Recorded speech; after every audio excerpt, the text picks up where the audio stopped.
আচ্ছা, okay fine. তো আজকের এই ভিডিওতে আমরা তোমাদের ভার্সিটি ভর্তি পরীক্ষা রিলেটেড কিছু হার্শ রিয়েলিটি নিয়ে কথাবার্তা বলবো।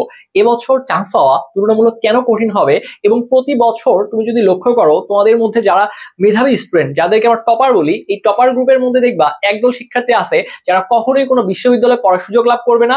এবং তোমাদের কলেজে ছিল না অনেক শিক্ষার্থী যারা ব্যাক বেঞ্চার, এই ব্যাক বেঞ্চারদের মধ্যে অনেক শিক্ষার্থী দেখবা বিভিন্ন বড় বড় বিশ্ববিদ্যালয়ে টপ পজিশন করতেছে এবং টপ সাবজেক্ট নিয়ে পড়তেছে, এবং দিন শেষে তখন তুমি তোমার ওই বন্ধুটাকে দেখে আফসোস করবা যে একে তো আমি হিসাবের মধ্যে রাখিনি, একে তো আমি গণার মধ্যে রাখিনি, এ কিভাবে একটা পাবলিক বিশ্ববিদ্যালয়ে চান্স পাইতো। এবং তোমার হাতে বামে ডানে সামনে পিছনে অনেক শিক্ষার্থীকে দেখবা available GPA 5, available golden A+, এই শিক্ষার্থীগুলা এডমিশনে এসে চান্স পাচ্ছে না। তো এই বছর যেহেতু তোমাদের এইচএসসি পরীক্ষার পর আমরা একটা প্রেডিকশন করতে পারতেছি তোমাদের জিপিএ 5 এর সংখ্যা কমে আসবে। বিগত বছরগুলোতে যেখানে 1 লাখ 1.5 লাখ শিক্ষার্থী জিপিএ 5 পাইতো, এবছর যেটা ধারণা করা হচ্ছে সেটা কমে কিন্তু তোমাদের প্রায় 70 থেকে, আমি যেটা মনে করতেছি 70 থেকে 80,000 হওয়ার একটা ভালো পসিবিলিটি আছে। তো এই যে 70 থেকে 80,000 জিপিএ 5 যদি পায়, এখন তুমি একটু চিন্তা করো আমাদের পাবলিক বিশ্ববিদ্যালয়ে কতগুলো আসন রয়েছে। আমাদের পাবলিক বিশ্ববিদ্যালয়গুলোর মধ্যে তুমি 40 থেকে 45,000 তোমার হচ্ছে প্লাস মাইনাস আসন সংখ্যা রয়েছে, ঠিক আছে, 40 থেকে 45,000। তার মানে যারা জিপিএ 5 পাচ্ছে তাদের জন্য আমাদের পর্যাপ্ত পরিমাণ আসন বরাদ্দ নাই,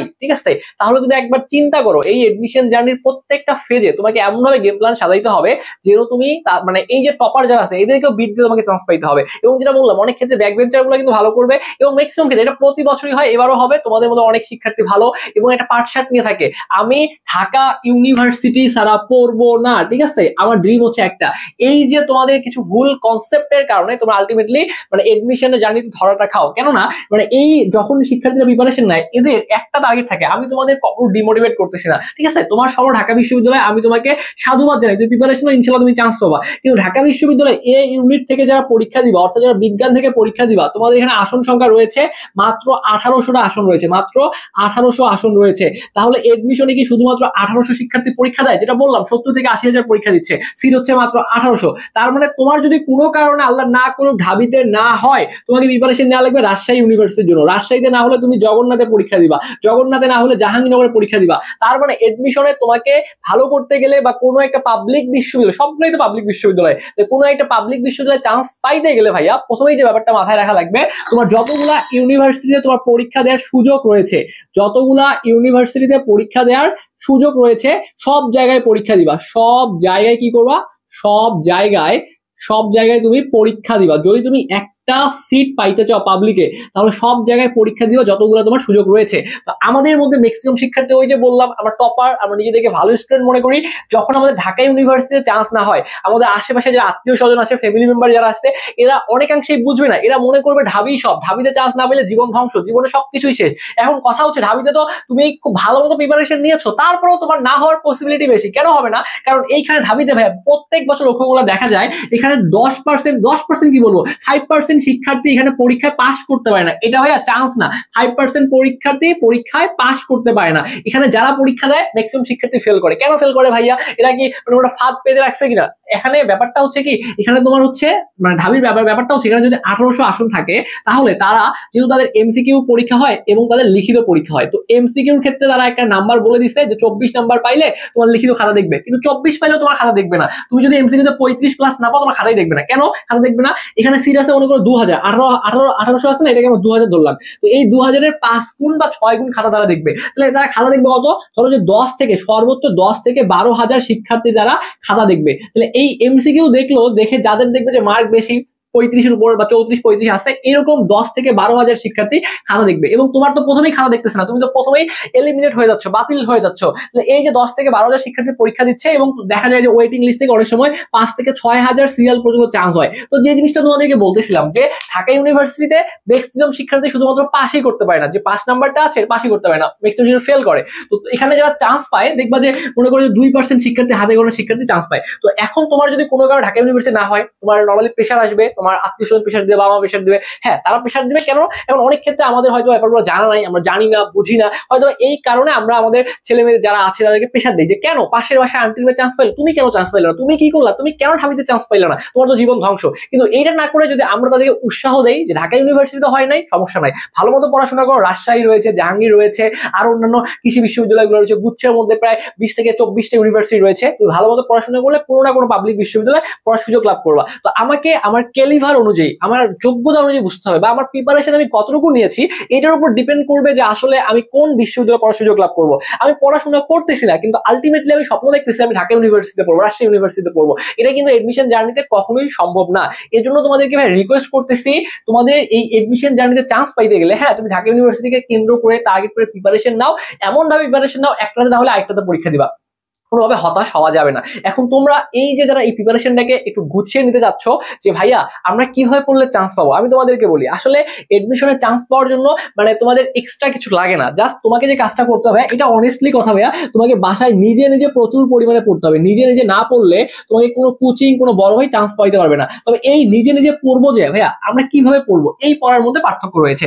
কিভাবে ভাইয়া, তুমি যখন একটা চ্যাপ্টার পড়া শুরু করবা তখন তুমি প্রথমে একটা ক্লাস দেখবা, ঠিক আছে, প্রথমে একটা ক্লাস দেখবা, কারণ একটা চ্যাপ্টার আবার এমন আছে অনেক প্ল্যাটফর্ম যাদের টিচার সংখ্যা অনেক বেশি, তারা কি করে একটা চ্যাপ্টারের উপরে 8-10টা করে ক্লাস দেয়। তুমি কি ভাই একটা চ্যাপ্টার বা 8-10টা করে ক্লাস করে তুমি কি পুরো বই শেষ করতে পারবা? তোমার কি মনে হয়?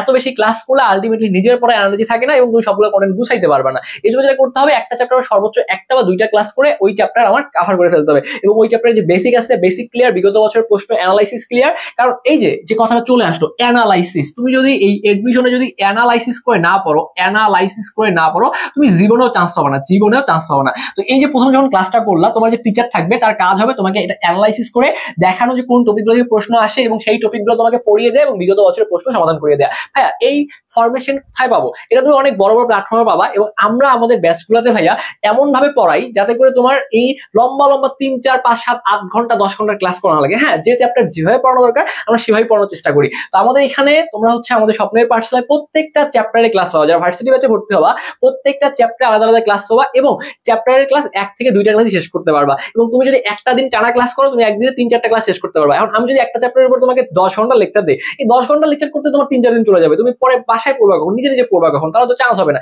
এই জন্য আমরা তোমাদেরকে একদম কম্প্যাক্ট করে সাজাই দিব, যতটুকু অংশ তোমার প্রয়োজন ঠিক ততটুকু অংশ তোমাকে গুছিয়ে সুন্দরভাবে ক্লাসে পড়িয়ে দিব।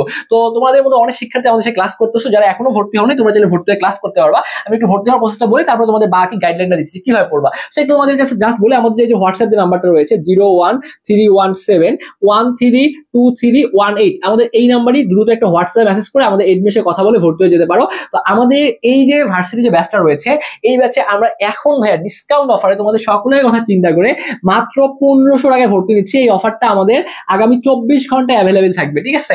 আমরা তোমাদের সকলের রিকোয়েস্টে আমাদের এই 1500 টাকার অফারটা আবারও তোমাদেরকে দিচ্ছি।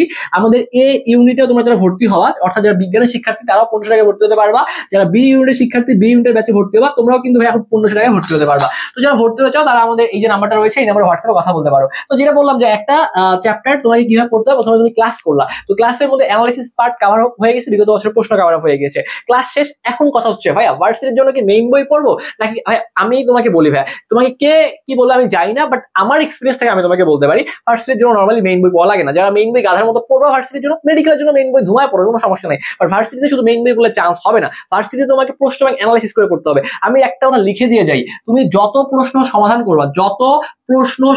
করবা তোমার চান্স পাওয়ার পসিবিলিটি তত বাড়বে। প্রশ্ন সমাধান ইকুয়াল টু চান্স, ঠিক আছে। তুমি যত প্রশ্ন সমাধান করবা তত তোমার বেসিক ক্লিয়ার হবে, তত তোমার কোশ্চিন সলভ করার দক্ষতা বাড়বে, এবং তত তোমার একটা করে চ্যাপ্টারে ভয় ভীতি কেটে উঠবে। তো এই জন্য তুমি ক্লাস করছো প্রথমে, এরপরে যে কাজটা করবা তোমার হাতে যে মেইন বইটা আছে এই বই থেকে অনুশীলনীর প্রশ্নগুলো পড়বা, ঠিক আছে। এই অনুশীলনী প্রশ্ন পড়বা, এরপরে প্রশ্ন ব্যাংকের মধ্যে যে প্রশ্নগুলো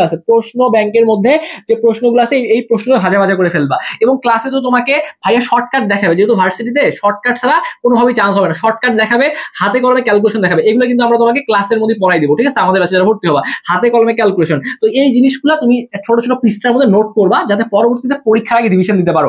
অনুশীলনী মানে ক্লাস করার পরে অনুশীলনী প্রশ্ন সমাধান, প্রশ্ন ব্যাংক সমাধান, ঠিক আছে। এই কাজগুলো যদি করতে পারো ভাইয়া, এখন কথা হচ্ছে ভাইয়া কোন কোন প্রশ্ন ব্যাংক সমাধান করবো। তোমাকে ঢাকা ইউনিভার্সিটি প্রশ্ন সমাধান করতে হবে, রাজশাহী ইউনিভার্সিটি, চট্টগ্রাম ইউনিভার্সিটি, জাহাঙ্গীরনগর, জগন্নাথ, অর্থাৎ তোমার কম্বাইন্ড যে প্রশ্ন ব্যাংক গুলো পাওয়া যায় যেখানে সবগুলো ইউনিভার্সিটির প্রশ্ন ব্যাংক রয়েছে, তুমি যদি এই ধরনের প্রশ্ন ব্যাংক গুলো কিনে সমাধান করতে পারো ভাইয়া, আমি তোমাকে গ্যারান্টি দিচ্ছি তুমি আটকাবো না। এডমিশনে তুমি অ্যাটলিস্ট কোথাও না কোথাও চান্স পাবে যদি ভালো মতো ক্লাস করতে পারো। অনুশীলনীর প্রশ্ন, প্রশ্ন ব্যাংকের যে প্রশ্নগুলো আছে ব্যাখ্যা সহ মুখস্থ, ঠিক আছে? শুধু প্রশ্ন ব্যাংক একটা পড়লে হবে না, কম্বাইন্ড যে প্রশ্ন ব্যাংক আছে ঢাকা, রাজশাহী, জাহাঙ্গীরনগর, জগন্নাথ সব ইউনিভার্সিটি প্রশ্নগুলো রয়েছে, এইগুলো যদি বুঝে বুঝে সমাধান করতে পারো ইনশাল্লাহ চান্স হবে। এবং পড়ার ক্ষেত্রে ওই শর্টকাট গুলো নোট করতে হবে আলাদা করে, এবং একই সাথে তোমাকে যে কাজটা করতে হবে সেটা হচ্ছে তোমার যে ছোট ছোট যে ম্যাথ গুলা রয়েছে বা যে ফর্মুলা গুলো রয়েছে বা সূত্রগুলো রয়েছে এগুলা সুন্দর করে নোট করে একটা পোর্শন তুমি টানায় রাখবা, এটা খাতায় লিখে রাখবা বা দেয়ালে টানায় রাখবা, যাতে পরীক্ষার আগে তুমি এই কন্টেন্টগুলো রিভিশন দিতে পারো। তো তুমি যদি এইভাবে একটা গোছানো প্রিপারেশন নিতে পারো, ডেফিনেটলি ভাইয়া তুমি তোমার এই এডমিশন জার্নিতে অবশ্যই একটা হিট দিয়ে আসতে পারো এবং তোমার চান্স ইনশোর করতে পারবা। আর যারা আমাদের কাছে ভর্তি হবে, আমাদের সর্বোচ্চ টার্গেট থাকবে